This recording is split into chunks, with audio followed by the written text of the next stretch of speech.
한번 제목부터 따라 하실까요? 니느웨의 심판에 나타나신 하나님의 모습. 니느웨의 심판에 나타나신 하나님의 모습. 소선지서라고 하는 구약성경 마지막에 12권의 성경책이 있는데, 이 성경책들이 주로 북이스라엘과 남유다 왕국의 멸망과 회개를 촉구하는 내용들로 구성되어 있고요. 그 다음에 포로기 이후에 돌아온 이스라엘 백성들이 성전 다시 건축하는 그런 이야기들을 다루고 있는데, 이 이스라엘 주변에 있는 국가들에 대하여 예언한 내용들을 기록하고 있는 성경이 몇 권 있어요. 그 중에 한 장으로 된 오바댜라고 하는 성경은 에돔, 에서족 속에 대한 심판과 예언들이 기록되어 있고요. 또 다르게 한 나라의 두 권의 성경책을 기록한 것인데, 그 나라가 오늘 본문에 나오는 니느웨라고 하는 도시가 수도로 있는 아수르라고 하는 나라. 이 나훔이라고 하는 성경은 아수르의 멸망과 심판에 대한 예언을 기록하고 있는 책입니다. 북이스라엘을 멸망시켰고 남북 왕조 시대에 강력한 국가로서 북왕국 이스라엘을 멸망시키고 남왕국을 집어삼키려고 그렇게 괴롭혔던 유명한 나라, 세계 역사 가운데서도 아주 악랄하기가 그지없고 아주 강대했던 제국 중에 하나였던 아수르라고 하는 그 제국의 수도가 어디냐면 니느웨인 거예요. 그래서 오늘 본문에 니느웨에 대한 이야기를 하고 있지만, 사실은 한 나라의 수도에 대한 이야기를 하고 있는 것이 아니라 아수르라고 하는 나라 전체에 대한 이야기를 하고 있습니다. 이 아수르라고 하는 나라와 또 이 책에 기록된 걸 이해하기 위해서는 먼저 1절 말씀을 좀 살펴봐야 합니다. 1절 말씀 우리 같이 한번 읽어볼까요? 1절입니다. 시작. 니느웨에 대한 경고 곧 엘고스 사람 나훔의 묵시의 글이라. 저기 색깔로 표시해 놓은 것이 5개의 단어입니다. 나훔이라고 하는 성경을 기본적으로 이해하기 위하여 저 5개의 단어를 좀 기억해야 합니다. 노란색으로 된 단어는 지역과 사람 이름이고요. 그 다음에 하늘색 색으로 되어 있는 저 표시는 좀 신앙적인 것, 영적인 것, 어떤 것들에 대한 이야기를 담고 있는 겁니다. 먼저 이 편지의 대상이 니느웨라고 하는 도시에 관한 거라는 거예요. 니느웨는 저와 여러분이 이미 공부를 해서 알고 있는데, 어느 새벽기도 나오신 분은 다 알겠지만 어느 성경에서 또 한 번 다루고 있느냐 하면 요나라고 하는 성경책에서 다루고 있습니다. 요나스는 심판이 아니라 회개와 구원을 이야기하고 있어요. 그렇게 악랄한 나라인데 그 악랄한 나라에 복음을 전하여 회개함으로 심판이 아니라 40일이 지나면 성이 무너진다 그랬는데 회개함으로 하나님께서 다시 살려주고 회복시켜준 이야기를 요나스에 담고 있다고 한다면, 나훔은 반대로 너희들이 곧 무너진다, 멸망한다라고 하는 단어를 담고 있는 거예요. 근데 이 나훔 선지자가 이 이야기를 어디 가서 지금 하고 있느냐 하면 니느웨에 가서 하는 거예요. 니느웨에서 가서 할 뿐만 아니라 어디에서 하고 있느냐 하면 남유다 왕국에서 하고 있는 거예요. 그런데 이 당시 니느웨가, 즉 아수르라고 하는 나라가 얼마나 강대한 나라고 멸망이라고 하는 걸 찾아볼 수가 없는 거예요. 미국이 세계 최강대국인데 제가 보기엔 저러다가 미국 세계 최강대국 자리 내놓지 않을까? 그런 생각이 들 정도로 요즘은 저 나라가 저게 좀 이상하다라고 할 정도로 뭔가를 좀 자꾸 이상하게 해요.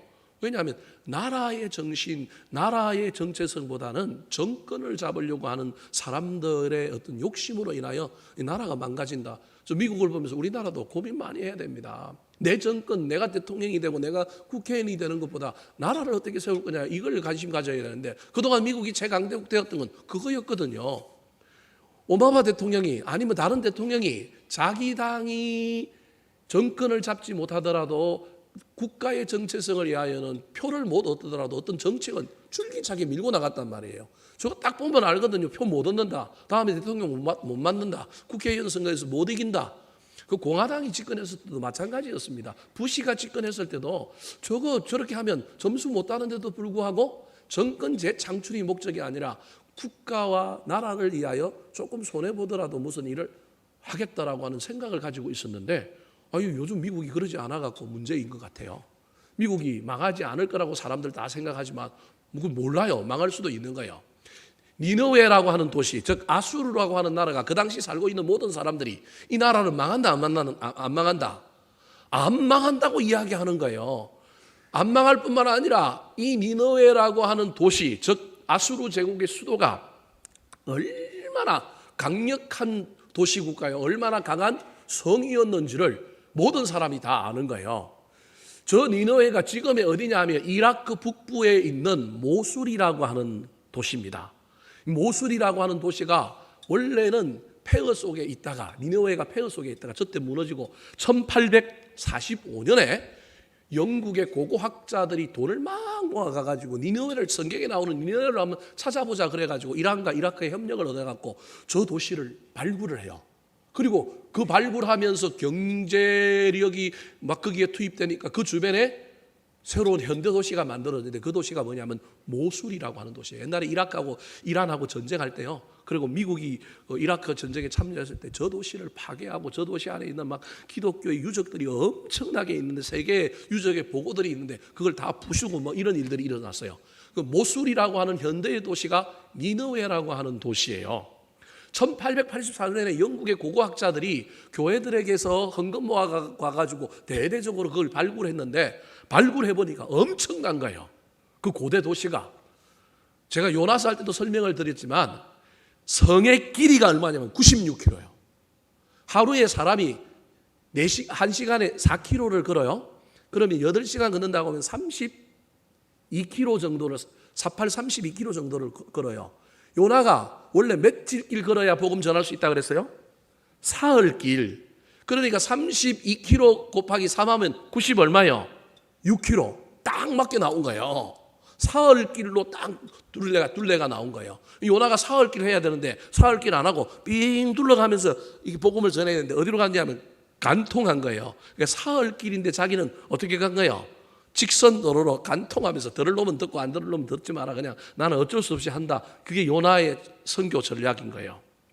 성벽이 얼마나 두껍느냐 하면 성벽이 넓이가 24m예요. 성벽이 마차 탱크가 3열 정도로 지나갈 수 있어요. 마차가 세대가 동시에 지나갈 수 있는 거예요. 성벽이 24m인 거예요. 높이가 얼마냐면 26m인 거예요. 그리고 그 주변에 해자라고 모든 성에는 적군이 들어오지 못하도록 뭘 만들었냐면 연못, 호수를 만들어 놓고 삥 둘러 있어요. 그래야 그 호수를 못 넘어오니까 해자라고 하는 연못이 있는데 그 연못이 얼마냐 하면 15m인 거예요. 폭이. 이건 뭐 그게 강이잖아요. 강이 아니라 거의 호수잖아요. 일산 호수공원 가봐요. 그 폭이 얼마나 될까?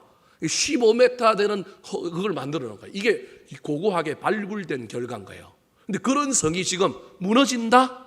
그렇게 말하는 거예요. 근데 그냥 무너진다라고 말하는 것이 아니라 뭐라고 얘기하고 있냐면 니느웨에 대한 뭐라고요? 경고, 곧 엘고서 사람 나움의 뭐라고요? 묵시라는 거예요. 경고와 묵시라고 하는 이 말 속에는 뭘 전제하고 있느냐 하면 심판을 전제하고 있어요. 옛날 개역 한글판에는 그냥 경고라고 얘기하고 뭐라고 해놨느냐면 여러분 옛날 성경에 있으면 집에 가 찾아가 보세요. 엄중한 경고다 이렇게 표현하고 있어요. 그러니까 무슨 말이냐면 금방 일어날 거다. 곧 일어날 멸망을 나훔이라고 하는 사람이 지금 이야기하고 있는 거예요. 그런데 나훔이라고 하는 사람은 성경 어디에 찾아봐도 그 이름이 없어. 여기밖에 없어요. 정말로 숨겨져 있는 사람. 하나님이 숨겨져 있는 사람을 통하여 저 적국에 대한 멸망을 선포하는 거예요. 여러분 저보고 북한 가고 북한 무너진다고 복음 전하라고 하면 저 가야 될까요? 말아야 될까요? 가면 뭐 할 것 같아요? 죽을 것 같지 않아요? 총살 당할 것 같지 않아요?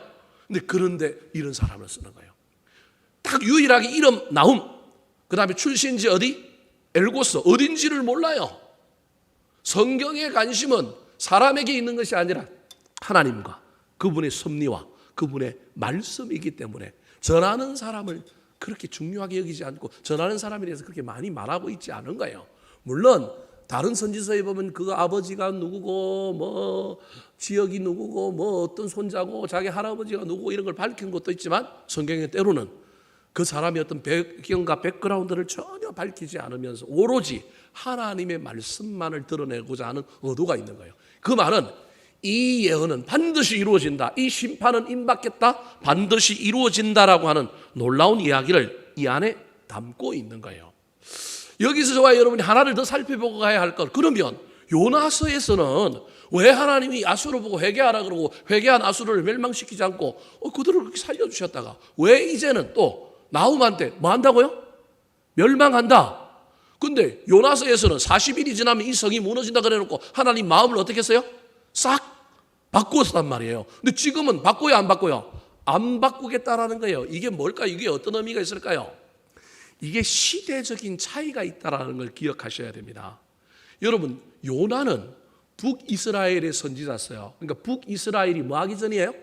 멸망하기 전이에요. 북이스라엘이 언제 망하느냐 하면 BC 722년에 망해요. 722년보다 40년 전 여로보암 2세라고 하는 왕이 북이스라엘을 가장 강력하게 다스릴 때 요나가 북이스라엘의 선지자였는데 하나님이 그걸 보고 너 저 아수르한테 가서 아수르의 해결을 구하라는 거예요. 그때 아수르는 지금처럼 대제국은 아니지만 강력한 국가였긴 하지만 지금처럼 대제국은 아니었고 기근이 일어나고 중간에 뭔 일들이 많이 일어나고 이 나라가 좀 문제가 있었어요. 이때 요나가 가서 복음을 전하는 거예요. 760년경에 BC 760년경에. 근데 지금은 이 나훔이라고 하는 이 성경은 얼마가 흘렀느냐 하면 약 150년이 흘러가지고 지금 전쟁이 임박한 전쟁, 즉 아수르의 멸망 임박하기 직전에 지금 누가 예언하고 있느냐 하면 나훔이 예언하고 있는 거예요. 그럼 아수르가 언제 멸망하느냐 하면 612년에 BC 612년에 멸망을 해요. 그러니까 760년경에 요나, 150년이 지나고 난 다음에 나훔의 예언, 시대가 엄청 변한 거예요. 무슨 말을 제가 지금 하려고 하느냐 하면 이건 니느웨에 대한 이야기인 동시에 그 시절에 유다에 대한 이야기요, 유다라고 하는 나라에 대한 이야기요, 오늘날 저와 여러분에 대한 이야기를 이 안에 담고 있는 거예요. 하나님이 회개의 기회를 주어서 한 번 구원을 얻었다고 자만하면 된다, 안 된다? 안 된다. 구원을 잃어버릴 수도 있다. 겸손히 계속하여 거룩을 유지하고 가지 않으면 그 얘기를 오늘날 저와 여러분이 하고 있는 거예요. 회개하여 기회를 줬는데 은혜를 받았으면 그 은혜를 감사하고 그 은혜를 붙들고 살아야 하는데 니느웨가 요나의 그 외침을 통하여 구원을 받았음에도 불구하고 그들이 그 구원을 그대로 누리지 못하고 도리어 악을 받아들여서 악독해지니 하나님이 이번에는 반드시 뭐 한다고요? 심판한다. 그래서 BC 612년에 바벨론이라고 하는 나라와 메데라고 하는 두 나라가 일어나서 연합해서 공격을 해요. 바벨론은 지금 어디냐면 지금 이라크예요. 이라크가 바벨론, 거기서부터 시작을 해요. 그 다음에 메데는 어디냐 하면 저 흑해 연안에 있는 국가예요. 메데. 이 두 개 나라가 연합해서 누굴 물리치느냐 하면 그 밑에 있는 아수르를 탁 물리치고 나중에 아수르가 커갖고 누굴 먹어버리냐면 바벨론, 죄송합니다. 바벨론이 이란이에요. 바벨론이 이란. 그 다음에 메데가 흑해 연안에 터키 저 북부 지역에 있는 나라인데 이 두 나라가 연합해서 아수르를 공격해요. 아수르를 공격해갖고 나중에는 바벨론이 누구를 먹느냐 하면 메데를 먹어요. 그래서 바벨론이 나중에 또 누구를 먹어요? 남유다를 먹는 거예요. 그러니까 요나 때는 남유다와 북이스라엘이 그대로 같이 있었고 지금 나훔 때는 이미 북이스라엘은 뭐 한 거예요? 아수르의 멸망을 당한 거예요. 그러니까 아수르가 더 큰 제국이 돼갖고 더 성성장구하고 있는데 지금 나훔이 이들에게 뭘 얘기하냐면 너희들 심판에 이르렀어. 정확하지는 않지만 612년에 멸망했는데 616년에 지금 나훔이 이 예언을 한다라고 성경학자들이 추정해요. 4년 후에 뭐가 일어날 거라고요? 아수르의 멸망이 일어날 거라는 거예요. 근데 아수르의 멸망을 통하여 누구에게까지 지금 얘기하려고 하는 거예요? 남유다 왕국을 향하여 야 아수르 이 큰 제국도 멸망하는데 너희들도 정신 차려라 라고 하는 이야기를 하고 싶은 것입니다. 사랑하는 성도 여러분, 그렇다면 오늘 본문에 이 니느웨 아수르 제국의 멸망을 예언하고 있는 이 멸망의 심판에 우리 하나님은 어떤 모습으로 나타나실까요?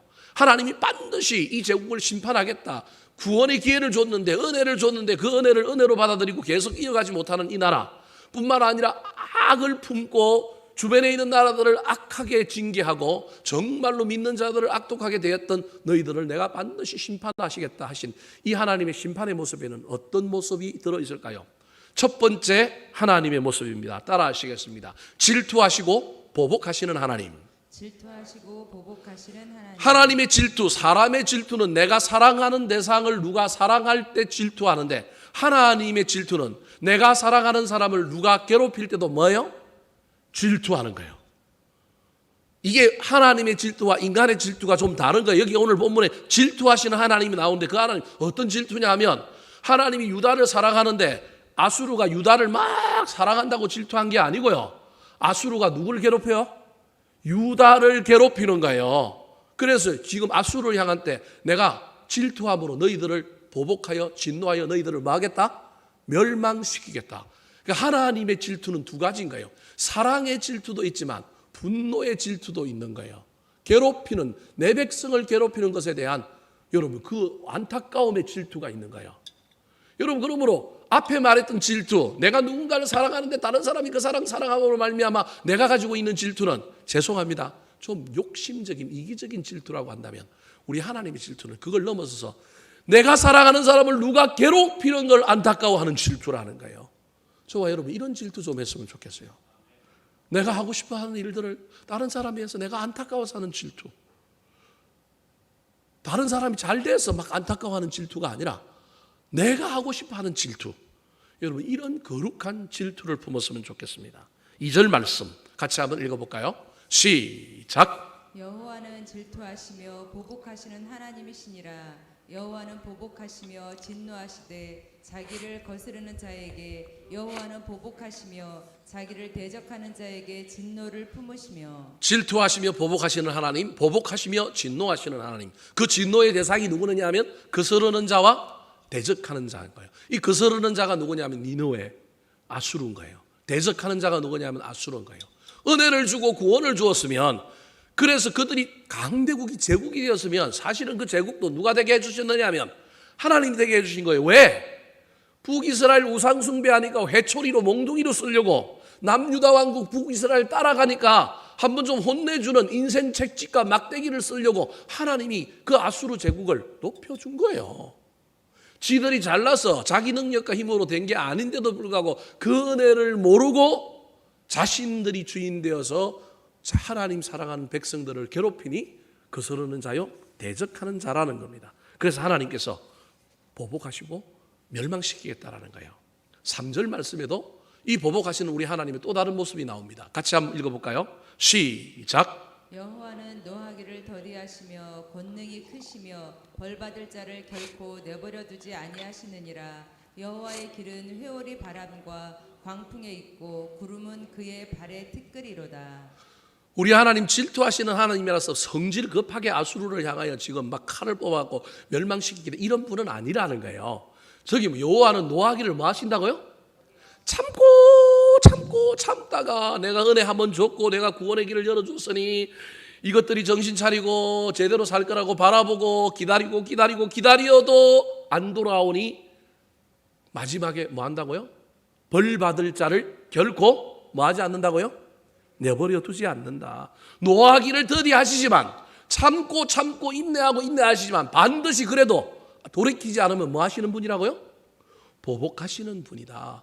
복수하시는 분이다. 심판하시는 분이다. 그 얘기를 하고 있는 겁니다.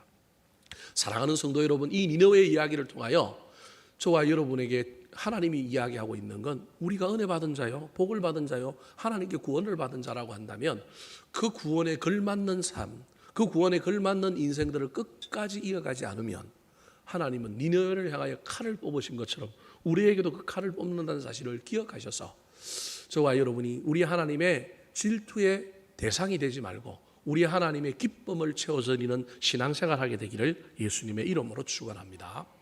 두 번째로 오늘 본문에 나타난 우리 하나님의 모습은 어떤 모습일까요? 따라하시겠습니다. 당할 자가 없는 권능의 하나님.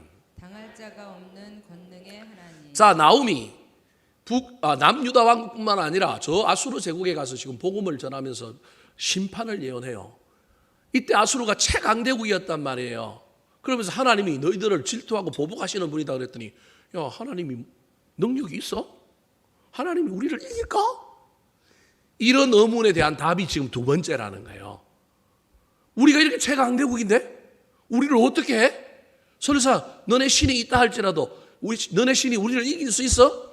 이게 아수르 사람들의 질문이었다라는 거예요. 그 질문에 나움이 대답하는 거야. 아니야.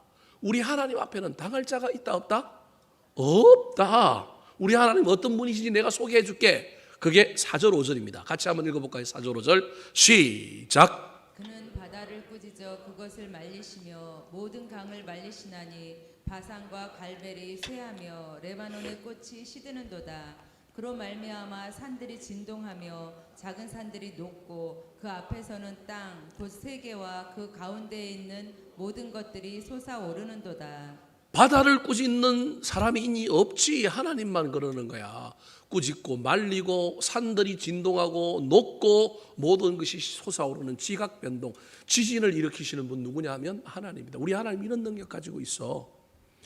그런데 못 이긴다고? 아니야. 우리 하나님은 능력이 있어갖고 반드시 보복할 수 있는 능력을 가지고 있다라는 겁니다.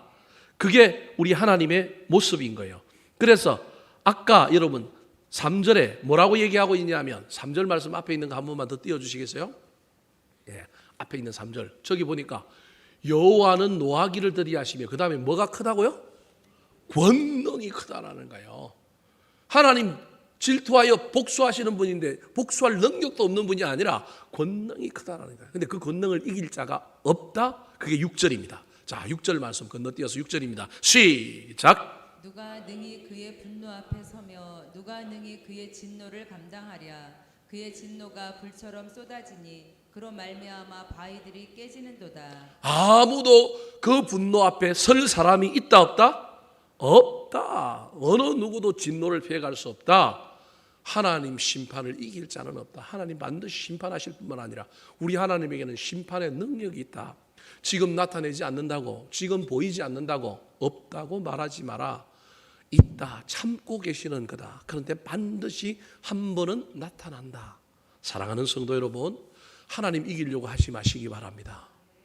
하나님 절대 못 이깁니다. 단지 우리 하나님 야복강에서 야곱과 씨름하여 져주시는 것처럼 져주시고 뭐하고 계실까요? 기다리고 계시는 거예요. 인내하고 참고 계시는 거예요. 아무도 못 이깁니다. 여러분 못 이기는 그 하나님 이겨서 내가 하나님 이겨 주인 되려고 하지 말고 저와 여러분이 빨리 하나님께 순종하고 우리 하나님과 더불어 동행하시는 인생 되시길 예수님의 이름으로 축원합니다. 마지막으로 오늘 본문에 나타난 하나님의 모습은 어떤 모습일까요? 따라 하시겠습니다. 피하는 자를 아시는 선하신 하나님. 피하는 자를 아시는 선하신 하나님. 자, 보복하시고 질투하시고 보복하시는 하나님이시고요. 그 질투와 보복할 수 있는 능력, 권능이 있으신 하나님이지만 그 하나님도요. 그래도 그 하나님 마지막 때 이 심판의 때도 뭘 하시느냐 하면 길을 열어주신다는 거예요. 지금 이건 아수르를 향하여 하는 이야기가 아니라 누굴 향하여 하고 있느냐 하면 남유다 왕국을 향하여 하고 있는 거예요. 아수르의 멸망을 통하여 너희들도 그 길을 갈 건데 너희들은 돌이켜서 누구에게 피하라고요? 여호와께 피하라, 하나님께 피하라. 그분이 산성이다 그렇게 이야기하는 겁니다. 자, 7절 말씀 같이 한번 읽어볼까요? 7절 시작. 여호와는 선하시며 환난 날에 산성이시라. 그는 자기에게 피하는 자들을 아시느니라. 자, 여호와는 선하신데 어떻게 선하시냐 하면 환난 날에 산성이 되어 주셔서 아무도 너희들을 못 건드리게 너희들을 푹 안아주신다라는 거예요. 그럼 산성에는 피하고 도망가는 자가 들어가면 되잖아요.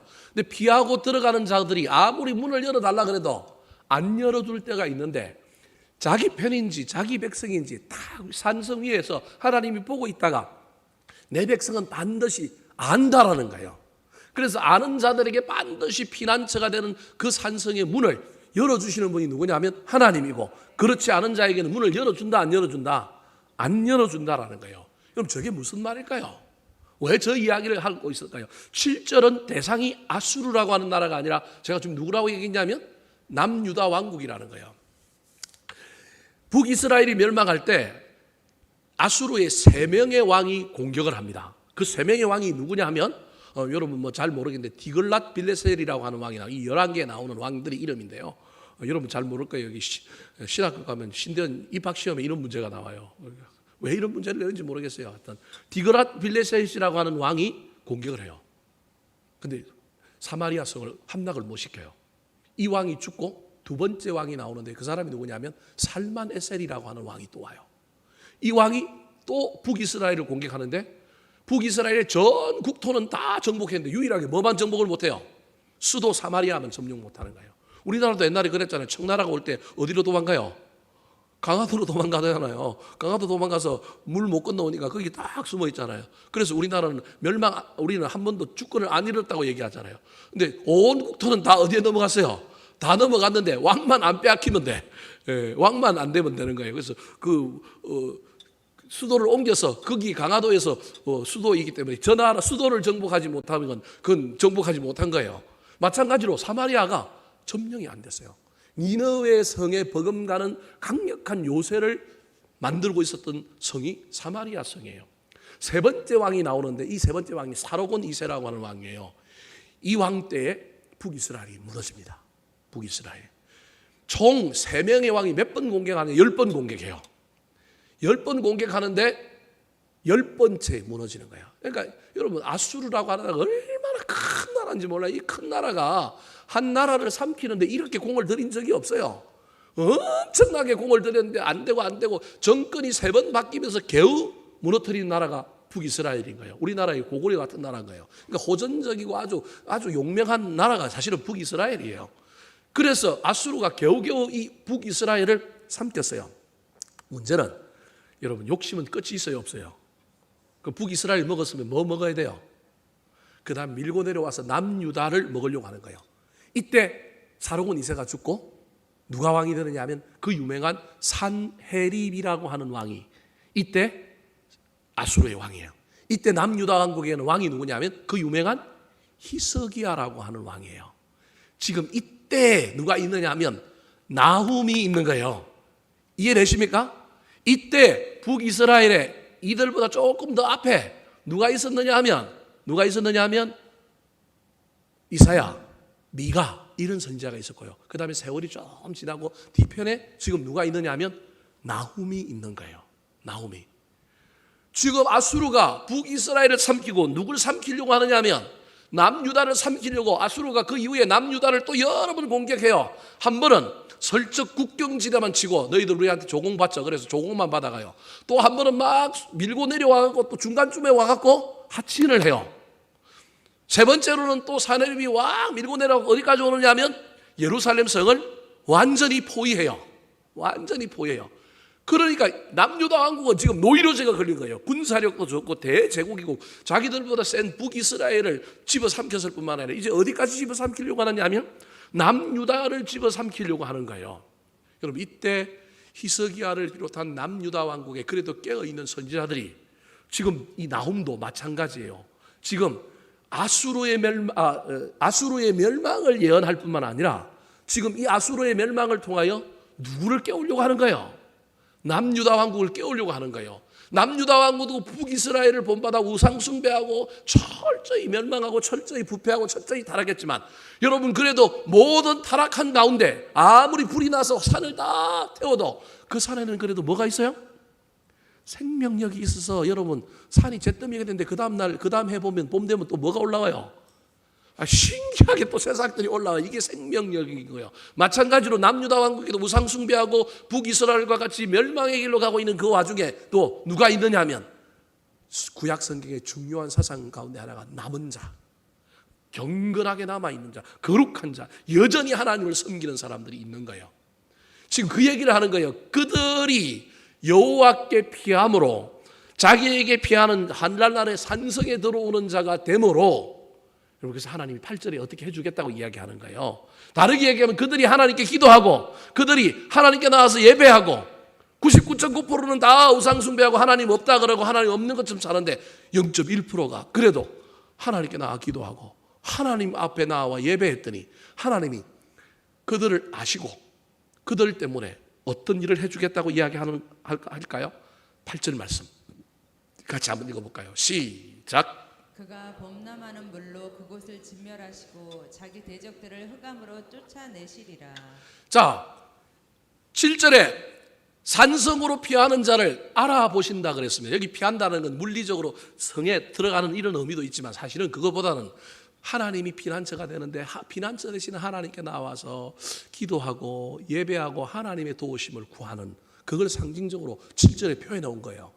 그 사람들 때문에 하나님께서 놀라운 역사의 뒤안길에서 어떤 일을 행하셨느냐 하면 사내립이 아까 3번에 걸쳐서 왔다 그랬지. 한 번은 국경에서 조공받아가고 국경에 여러 도시들을 치니까 남유다 왕국이 깜짝 놀라고 막 우리 조공 바치겠습니다 그래요. 그래서 조공 막 바쳐요. 없는 세금 다 줘요. 그 다음에는 남유다 왕국 중부지대까지 밀고 내려와가지고 막 전쟁하다가 야 너 와서 항복하면 뭐 해줄게 그래갖고 돌아가요. 그 다음에 3번째는 예루살렘 성을 탁 에워쌌는데 이때 이 예루살렘의 위기를 보고 남아있는 자들이 하나님께 기도했다라는 거예요. 하나님께 도우심을 구했다라는 거예요. 그랬더니 하나님이 놀라운 역사를 일으켰는데 어떤 역사를 일으켰느냐 하면 아까 그 유명한 바벨론이라고 하는 나라가 아수르 저 북쪽의 국경지대를 침범해 온 거예요. 온통 국력을 가지고 남유다 왕국을 먹으려고 아수르의 온 전력을 이 남쪽에다가 다 쏟아붓고 있는데 갑자기 신흥국가 아까 바벨론이라고 하는 나라가 메데라고 하는 나라와 연합해갖고 자꾸 저 북쪽에 있는 아수르 제국을 자꾸 침범해 오는 거예요. 그래서 깜짝 놀래갖고 뭐 하는 거예요? 회군하는 거예요. 이성계가 위화도 회군하는 것처럼 회군해가지고 전부 군사를 이끌고 어디로 가느냐 하면 북쪽에 누굴 막으러 가느냐 하면 바벨론을 막으러 가요. 이때부터 아수르가 바벨론과의 오랜 전쟁을 합니다. 오랜 전쟁을 하다가요 여러분 점차 밀리기 시작해갖고 자기들이 이스라엘을 공격했던 방법, 남유다를 공격했던 방법을 나중에 누가 그대로 써요? 바벨론이 그대로 쓰는 거예요. 국경 침범하고 그 다음에 그 국가의 중부지대까지 밀고 와갖고 협상해갖고 야 국경지대 성 우리 주고 조공바치면 우리 불가침 조약 맺는다. 이런 전략을 누가 썼느냐 하면 아수르가 썼는데 이때 일어난 바벨론이 사내립이 회군할 때는 국경지대를 쳐서 이 사내립이 국경으로 가갖고 전쟁 좀 하다가 하친하는 거예요. 그 다음에 바벨론이 국력을 일으켜갖고 아수르 제국 중부지대까지 들어와갖고 그때는 국력이 세잔해갖고 힘이 없으니까 야 조공 줄 테니까 저 국경지대 성 몇 개 줄 테니까 너네 물러가. 그래서 바벨론이 물러가요. 그 다음에는 어떻게 하느냐 하면 바벨론이 완전히 군사력을 키워갖고 아수르를 집어삼키려고 전부 밀려왔는데 옛날에 사마리아가 썼던 전략처럼 아수르가 니느웨라고 하는 성 아까 제가 얘기했잖아요. 성 높이 얼마요? 다 까먹었죠? 28m. 성 폭이 얼마요? 24m. 앞에 뭐가 있어요? 호수가 있는데 뭐가 있어요? 호수 몇 메타? 15m. 다 까먹어도 돼요. 여하튼 그런 강력한 성 안에 다 들어가가지고 이제 아수르가 탁 이러고 있는 거예요. 근데 이때 바벨론이 메데라고 하는 나라랑 둘이 탁 동맹을 맺어져 갖고 여러분 이게 제가 얘기하는 거짓말 아니고 역사책이 다 나오는 거예요. 여러분 한번 가서 한번 읽어보세요. 고대 바빌로니아라고 하는 책이 있어요. 그 책에 보면 나오는 이야기예요. 이때 썼던 전략이 저 8절이에요. 그가 범람하는 물로 그것을 진멸하게 했다는 거예요. 무슨 말이냐면 해자 호수가 15m 있잖아요. 그 호수에 뭘 넘치게 만든 거예요? 물을 넘치게 만드는 전략을 누가 썼느냐 하면 바벨론과 메데가 쓴 거예요. 그 옆에 있는 티그리스 강에서 수로 작업을 한 거예요. 몇 번 공격했는데 난공불락의 성읍이고 이 성이 무너질 것 같지가 않은 거예요. 그러니까 바벨론이라는 나라가 머리를 쓴 거예요. 어떻게 해서 저 성을 공격할까? 몇 번 공격했는데 안 되니까 아수르가 사마리아를 몇 번 공격해도 안 되잖아요. 안 되니까 똑같은 방법으로 이 바벨론이 저 아수르의 니느웨라고 저 성 하나 믿고 저거 안 멸망한다고 저러고 있는 저 성 어떻게 멸망시킬까 고민했는데 자기들이 장점으로 여기는 것이 나중에 뭐가 되는 거예요? 단점이 되는 거예요. 여러분 이게 인간이에요. 우리를 지켜준다고 생각하는 게 나중에 우리를 멸망시킨다니까요. 그래서 아수르가 해자의 15m 폭에 거기에다가 물을 딱 담아놓고 적군이 못 들어오게 만들고 물속에 헤엄쳐오거나 첨벙첨벙 오면 거기서 그냥 쏘아갖고 다 죽이니까 성은 기어 올라오지도 못하는 거예요. 그리고 성을 넘어가려면 자기들은 다리를 탁 갖고 있다가 다리를 뭐 하는 거예요? 탁 놨다가 공격하고 나가고 이러기만 했는데 그 해자에 물을 그렇게 탁 받아놓고 있는데 저거 어떻게 이길까? 옳거니 저기다가 뭘 붙자? 물을 붙자 그러는 거예요. 어느 날 바벨론 군대가 갑자기 해자 주변에 뭘 쌓느냐 하면 뚝방을 쌓아요. 아 저들이 저기다가 뚝방 쌓아갖고 우리 공격하려고 쌓는구나. 쌓아봐라. 처음에는 그렇게 생각한 거예요. 근데 그 뚝방이 뭘 담으려고 한 거예요? 물 담으려고 한 거예요. 물 담으려고. 뚝방을 쌓는데 그걸 전혀 모르고 그냥 거기서 쳐다보고 있다. 이거 쌓아봐.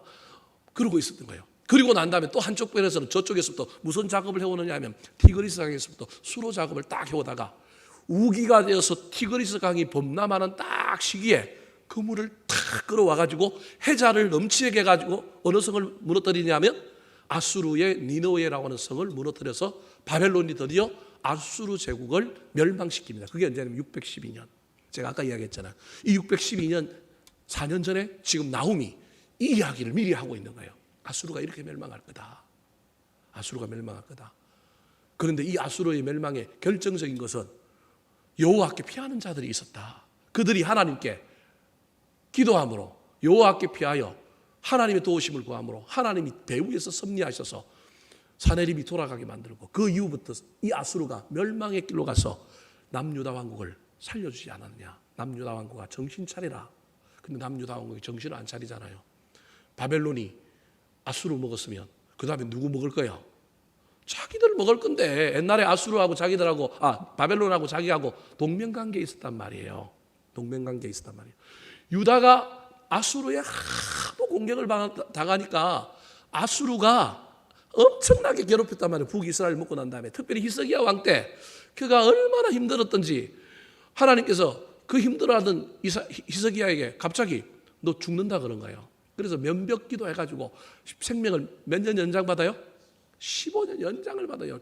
그러니까 그냥 가만히 있는 사람이 죽는다 이런 게 아니고 중병에 걸려갖고 뭐가 지금 자기가 죽는다고 하는 걸 느낌이 있는 거예요. 주변 사람도 중병 걸려갖고 죽을 것 같은 것들 다 아는 거예요. 소문이 나왔어요. 왕 죽는데 하나님이 죽는다 그랬대. 그리고 눈으로 보기에도 막 뭐가 얼굴 색깔이 이상하고 뭐가 좀 몸이 부어있고 뭐가 이상한 걸 사람들이 다 알고 있는 거예요. 근데 면벽기도 함으로 15년 연장을 탁 받았어요. 그때 저 아수르 위에 있던 작은 나라였던 바벨론에서 뭘 보내느냐 하면 축하 사실을 보내요. 엄청나게 뭘 많이 갖고 오느냐면 재물을 많이 갖고 오는 거예요. 갖고 와서 우리가 아수르하고 국경에 접하고 있고 아수르랑 싸워야 되는데 아수르랑 싸우려면 당신이랑 우리랑 무슨 편 먹자고요? 한 편 먹읍시다라고 그러면서 그때는 바벨론이 유다보다 적은 나라였단 말이에요. 그러니까 유다를 상국으로 모시면서 엄청난 은금 보화를 갖다 주면서 이 히스기야를 높여준 거예요. 생명을 구원하신 왕이요, 위대하신 왕이요. 그러니까 기고만장해서 기분이 좋아하고 갑자기 너희들이 갖고 온 은금, 야 이거 아무것도 아니야. 우리나라가 얼마나 부자인지 알아? 우리나라가 얼마나 대단한지 알아? 내가 보여줄게. 그리고 그 바벨론 사람들 데리고 어디로 가요? 예루살렘 성전에 가고 성전에 보니까 막 방패가 있는데 큰 방패도 있고 작은 방패도 있는데 전부 뭘 만들어놨어요? 금으로 만들어놨어요. 그릇들이 있는데 그릇이 전부 뭐예요? 금이에요. 성전을 구경시켜줬는데 성전에 뭐 기둥들은 다 무슨 칠을 해놨어요? 금칠을 해놨어요. 여기에 이 바벨론 사람들이 그냥 눈이 띠용한 거예요. 여러분 히스기야는 몰랐어요. 그냥 자기가 그냥 잠시 잠깐 방심해갖고 자기 높여주니까 우리나라 대단한 나라야 막 그러면서 자랑한 거예요. 이걸 바벨론 사람들이 보고 탁 한 거예요. 그때부터 바벨론 사람들 마음속에 한쪽에는 우리 언젠가는 저거 누구 간다? 우리 것 한다. 예. 세상에 많은 사람들이 가지고 있는 욕심이 있잖아요. 그 욕심은 자기 가지고 있는 자기 땅이고 남이 가지고 있는 앞으로 내 땅 될 땅이고 이게 욕심 많은 사람들의 특징이에요. 다 누구 땅이에요? 내 땅인 거예요. 이게 바벨론 사람이 가지고 있었던 거예요. 그때부터 이걸 갖고 있다가 아수르와 싸워 이기고 나니까 그 다음에 사실은 아수르를 멸망시키고 바벨론을 들었으므로 누구를 깨닫게 하려고 그랬냐면 유다를 깨닫게 하고 유다를 정신 차리게 만들려고 그랬는데 유다가 갑자기 아수르라고 하는 제국이 멸망하고 자기가 동맹을 맺었던 바벨론이라고 하는 나라가 또 부상하기 시작하니까 그냥 그게 해해해가지고 정신 못 차리고 또 바벨론 섬기고 바벨론 추종하고 살다 보니까 나중에 바벨론에게 먹히게 되는 엄청난 일이 일어나게 되는 겁니다. 사랑하는 성도 여러분, 위기의 때 저와 여러분이 해야 할 일은 하나님께 피하고요. 나를 알아주시는 그 하나님 앞에 저와 여러분의 소원을 아뢰고 이 땅의 문제를 구하는 가운데 하나님의 은혜를 입을 뿐만 아니라 그 은혜를 입었으면 다시금 깨어 있어야 합니다. 그 은혜를 빼앗기지 말고 그 은혜를 무산시키지 말고 저와 여러분이 늘 하나님과 동행하는 삶을 살아야 합니다. 앞에 광고 때도 말씀드렸습니다. 여러분 코로나 바이러스가 우리 지역에 또 나타나고 또 교회들 속에서 많은 문제가 생김으로 말미암아 국가가 또 다른 정책들을 내놓는 가운데 있습니다. 속이 상하고 자존심 상하고 때로는 불편하지만 제일 먼저 해야 될 일은 저와 여러분이 국가랑 싸우고 서명하는 일도 해야 되지만 여러분 그것보다 훨씬 더 중요한 건 제가 보기 기도하는 겁니다. 기도가 다른 모든 것보다 앞서면 안 됩니다. 하나님 앞에 하나님 코로나와에서 물리쳐 주게 하시고 나쁜 법들은 만들어지지 않게 하여 주시고 하나님 우리에게 자유를 주시고 우리에게 하나님 잘 섬길 수 있는 여건과 환경을 허락해 주십시오. 기도하는 일이 우선이라고 하는 사실을 기억하고 그때 하나님 은혜를 주시면 교만하지 말고 더욱 깨어 있어서 그 은혜 붙들고 살아가는 저와 여러분 되기를 우리 구주 예수 그리스도의 이름으로 축원합니다. 한번 따라 하실까요? 니느웨의 심판에 나타나신 하나님의 모습, 니느웨의 심판에 나타나신 하나님의 모습, 질투하시고 보복하시는 하나님, 질투하시고 보복하시는 하나님, 당할 자가 없는 권능의 하나님, 당할 자가 없는 권능의 하나님, 피하는 자를 아시는 선하신 하나님, 피하는 자를 아시는 선하신 하나님,